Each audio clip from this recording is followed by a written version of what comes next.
Heidi-ho, neighbors. Skip here, Skip-O-Matic Thanks for dropping by and tuning in again. Gonna do a little update on the 63 Nova Stationwagon build. Haven't gotten as much done as I would like. Been a little distracted lately. Couple things beyond my control, but quite a few distractions that are my own doing. Chasing squirrels. So as I get them rounded back up and back in their cages and get more focused on the things I'm supposed to be doing, maybe I'll get a little bit more done on this one this week. So I did get this engine to fit in here. This 427 fits in there pretty decent.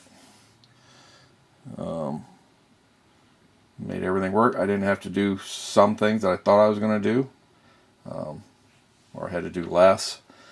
So there it is, fitting down in there. Let me pop it out.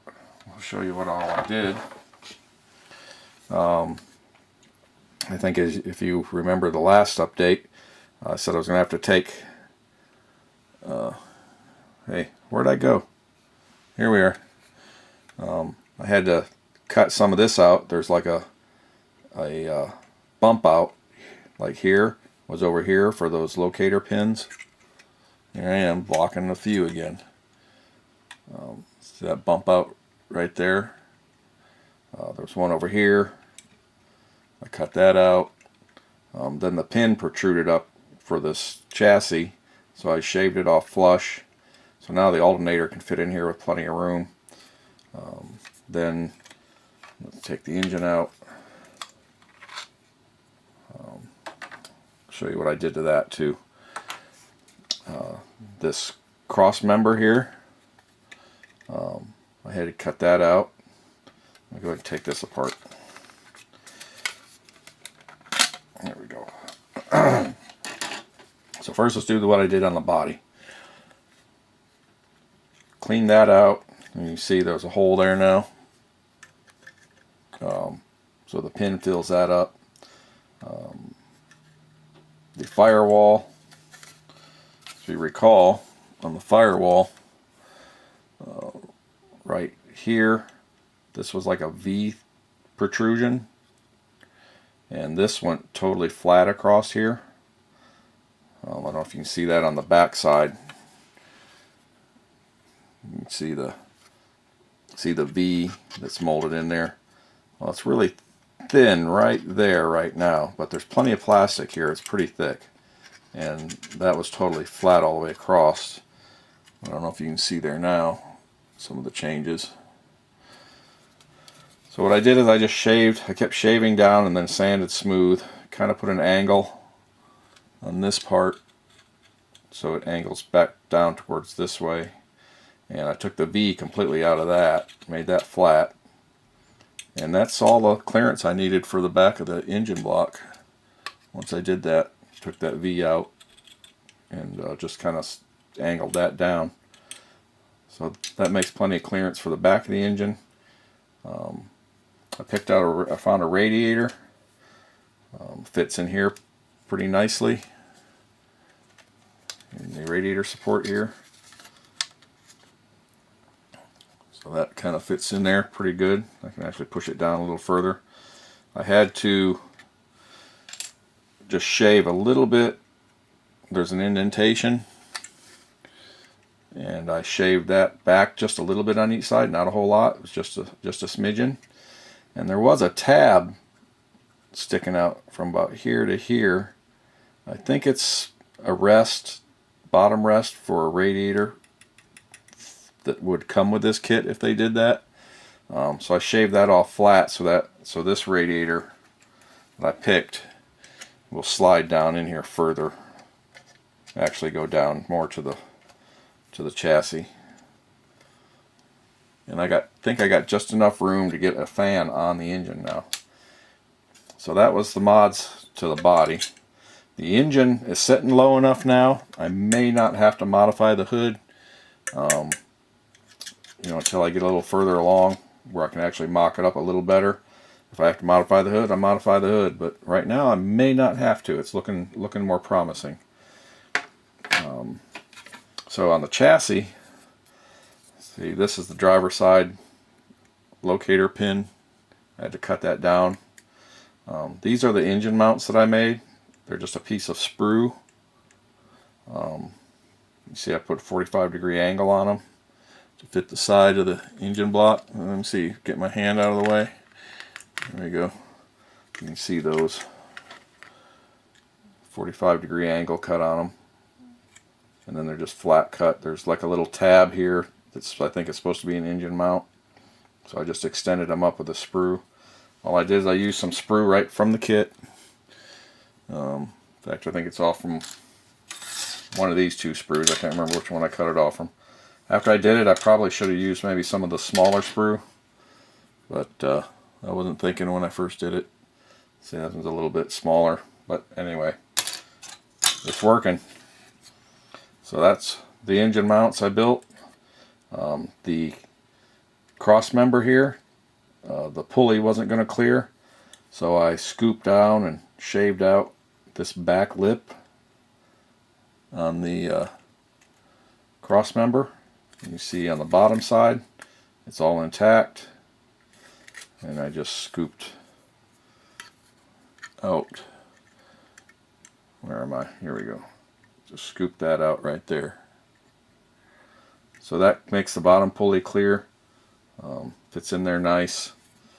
You can see here. Put this in there. You can see where my, see if I can show this good. Hopefully you can see that where my sprue comes right up against the engine block. Does that on each side. So gives a good place to glue. The engine sits in there nice. See the pulleys clear in there. Down in there, got just a little bit of air gap in there. So I like that. So that's set. And then what I did is this has all that exhaust was molded on the chassis, and it you know, there's like a pipe that went right along here, and there was a muffler here, and then the tailpipe was molded in, and then a tailpipe was molded in there. So shaved all that off. Of course, there's a big hole there when you shave the muffler off, so I put a little piece of styrene in there and went and puttied up the back side. So I don't even need to worry about finishing this side. There's nothing to interfere with. So all I got left now is to do a little bit of dress up and clean up here, some sanding and some more smoothing and filling, and that'll be alright. I'll build my own exhaust. Not sure exactly where the story is on this car yet, how it's going. So right now it's kind of leaning to maybe be a hand-me-down to some teenager or some young adult who decided that it's a station wagon, how can I make it cool? Of course, you know, this is going to, by this point, it's going to be the late 60s, early 70s. So he puts a big block in it. So it's probably going to have some hot rod exhaust. So whether they come back, the exhaust comes straight back and out the back, or maybe comes and kicks out in front of the rear wheels, or, you know, maybe late 60s, early 70s, maybe he put some Corvette side pipes or something on it. You know, who knows? Story is still to be told, because I'm still making this crap up.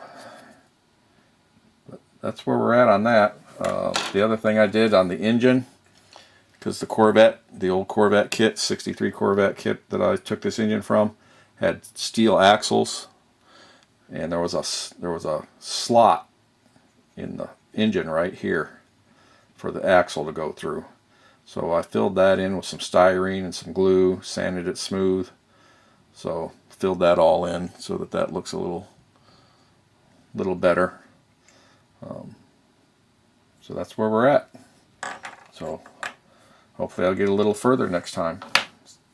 Work on getting this chassis finished up underneath. I can probably start painting up the engine and everything. Get the interior going. Still not sure what color yet. I think I have an idea for a color on the body. I could change my mind yet. I'm not 100% convinced. And that's where we're at. So I'll leave everybody alone and go get busy and get some more done on this, along with a couple other things I got going. So thanks for stopping. Thanks for watching. Thank you to all my subscribers and everyone who stops by and endures watching my videos.